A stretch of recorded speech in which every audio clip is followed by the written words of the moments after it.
Mali naalala ko nung kabataan ko sa probinsya. Tuwing hapon ay nakasanayan na naming maglaro sa tabi ng ilog. Yung tipong simple lang ang buhay, yung walang iniintindi kundi paano maging masaya. Minsan, yung mangkukuha kami ng dahon ng saging.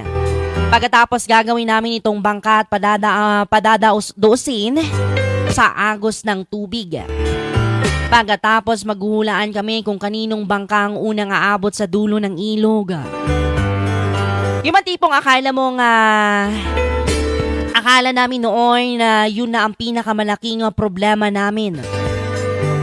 Kung sino ang matatalo sa aming 5. Pagkatapos naming maglaro, ay maghanap kami ng mga hinog na prutas sa tabi-tabi. Gaya ng mangga, bayabas, o di kaya santol. Yung tipong hindi mo na kailangan bumili noon. Kasi andyan na sila at libre pa.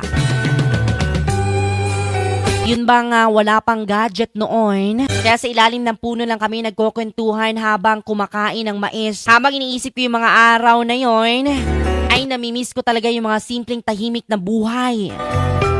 Para bang bawat araw noon ay puno ng mga simpleng kaligayahan. Pero ngayon, kung pwede lang bumalik kahit sandali, gagawin ko.